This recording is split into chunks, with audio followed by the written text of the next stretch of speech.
કે તમે માના દરબારમાં બેઠા છો. આ દુનિયામાં 3 વસ્તુ પરમાત્માની કૃપાથી જ મળે છે.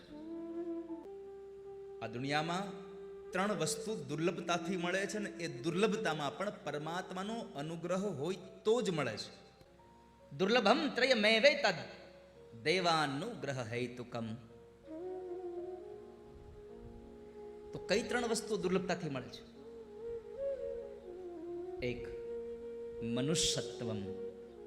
માણસનો અવતાર મળવો એ પણ બહુ દુર્લભ છે. માણસનો અવતાર વારંવાર નથી મળતો હોતો વાલા. શ્રીમદ ભાગવતનો 11મો સ્કંદ એમ કહે છે, દુર્લભો માનુષો દેહો દેહિનામ ક્ષણ ભંગુર તત્રાપી દુર્લભમ મન્યે વૈકુંઠ પ્રિય દર્શનમ. પરમાત્માની કૃપાથી જ મને તમને મોંઘો મનુષ્ય અવતાર મળે છે.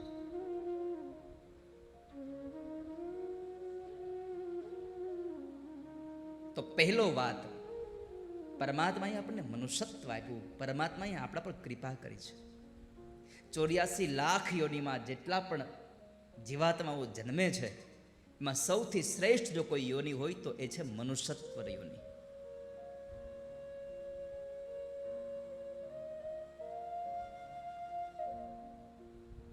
નૃદેહ માધ્યમ સુલભમ સુદુર્લભમ પ્લવમ પ્રકલ્પમ ગુરુ કર્ણ ધારણ મયાનુકૂલેન નભસ્વતૈરિતમ પુમાન ભવાબ્ધે ન તરેત સ આત્મહા.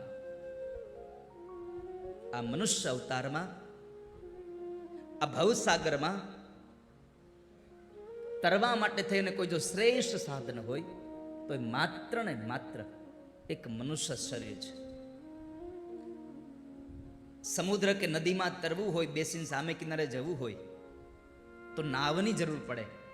આ ભવસાગરમાં તરવું હોય તો નાવની જરૂર છે. પણ આ ભવસાગરમાં નાવ કોણ? તો કહે છે આ મનુષ્ય રૂપી શરીર આ ભવસાગરમાં તરવા માટે નાવ છે. પણ નાવમાં બેસી ગયા પછી પણ નાવ સામે કિનારે ન પહોંચે જ્યાં સુધી તમને સારો નાવિક ન મળે.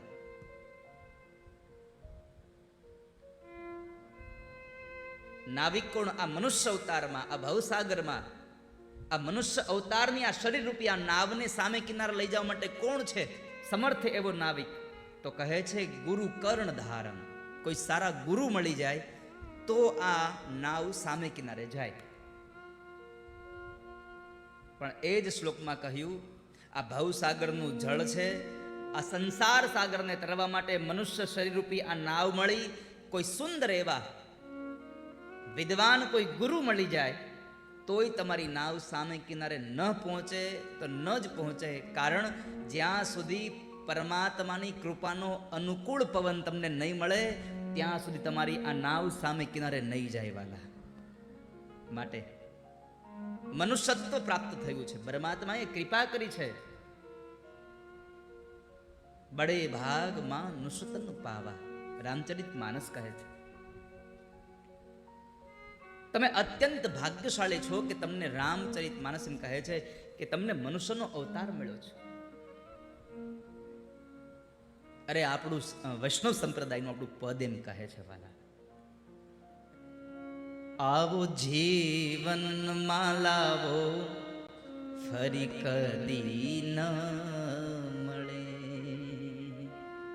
આવો જીવન માલાવો ફરી કદી ન મળે.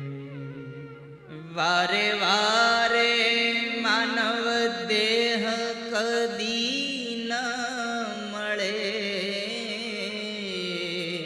વારે વારે માનવ દેહ કદી ન મળે. ફેરો લખ રે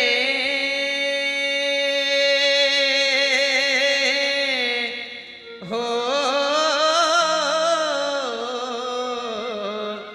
ફેરો લખ રે 84 નો મારો રે ફળે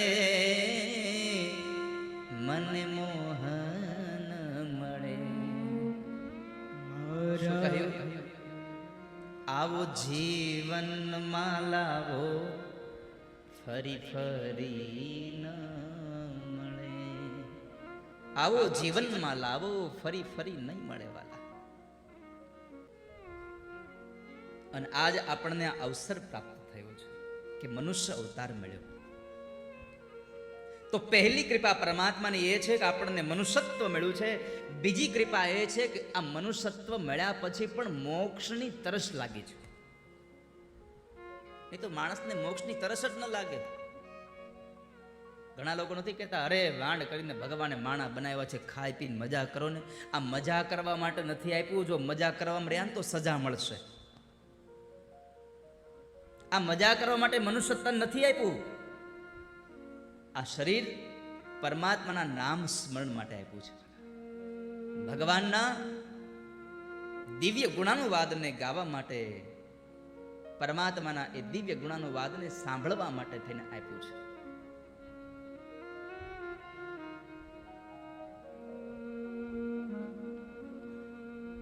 તો પરમાત્માએ આ કૃપા કરીને આપણને આ તરસ જગાવી. અને ત્રીજી વસ્તુ દુર્લભતાથી એ મળે છે, મહાપુરુષનો સંગ થવો એ દુર્લભ છે. તમને તરસ જાગ્યા પછી કોઈ સારા માણસ પાસેથી કોઈ પરમાત્માના ગુણાનુવાદને સાંભળવા મળવા અને કોઈ સારા સંત સાથે તમારું મિલન થવું એ બહુ દુર્લભ છે. આ દુનિયામાં તમને બધું જ સરળતાથી મળી જાય છે, પણ એકમાત્ર સંત સમાગમ દુર્લભ ભાઈ. બધું જ સુગમતાથી મળે, પણ એક દુર્લભતાથી તમને પરમાત્માનો સત્સંગ કરવા વાળો માણસ બહુ દુર્લભતાથી મળે છે. જો આપણે કેટલા વર્ષોથી આપણે જીવન જીવીએ છીએ, પણ જેટલા માણસો મળે આપણે શું થાય? આપણે સાથે કાં તો વ્યવહારિક જગતની વાતો થાય, કાં તો પછી આપણી હારે કોઈ એજ્યુકેશનની વાતો થાય, પણ અમુક માણસ એવા મળે જેની પાસે બેસો ને તો તમને ધર્મની બે વાતો જાણવા મળે, તમને સારા ગ્રંથોની વાતો જાણવા મળે.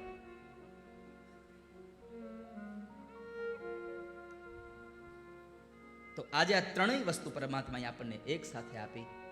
મનુષ્યનો અવતાર પણ મળ્યો, મુમુક્ષત્વની તરસ લાગી, અને આજે આ દેવી ભાગવત જેવા ગ્રંથનો આપણને સંગ થયો. આ ત્રણેય વસ્તુ પરમાત્માની અસીમ કૃપાથી આજે આપણા ઉપર વરસી પડી છે. આજે ભગવાને આપણને એના સદભાગી બનાવ્યા છે. જ્યારે પણ નવું પિક્ચર આવે છે ત્યારે સિનેમાનો માલિક આપણી ઘરે કંકોત્રી મોકલતો જ નથી, અને તોય આપણે પૈસા દઈને એની ઉભા રહીએ છીએ કે ભાઈ અમને જોવા દો ને. અને 3 કલાક તમને અંધારામાં ગોંધી રાખે. બહાર નીકળો ત્યારે ખબર પડે કે આપણે તો કોથળામાંથી બિલાડા નીકળ્યા એવા થઈ ગયા છીએ. હાવ તમને ત્યાં પાણીનું પાઉચ મફત ના આપે, પોપકોર્ન મફત ના આપે, કાંઈ મફત ના આપે. કથા સાંભળીશ તો તારું જીવન ધન્ય થશે. કથા સાંભળીશ તો ધર્મ પ્રત્યે તારી રુચિ થશે, અને એ ધર્મ પ્રત્યેની તારી રુચિ તને જીવનમાં આનંદ અપાવી શકે છે. માટે તું કથામાં જા. ઘણા લોકોએ તો કંકોત્રી મળી હશે ને ત્યારે આમ જોયું હશે કેટલી તારીખ સુધી હાલવાની છે. ઓહો 19 તારીખ સુધી, ઓહો તઈ તો એક દિવસ જઈ આવશું. મને એ નથી સમજાતું, માણસ આજના સુંદર કાર્યને કાલ ઉપર છોડે છે શું કામ? જાણે પોતે અજર અમર થઈને આવ્યો હોય, મરવાના જ ન હોઈએ.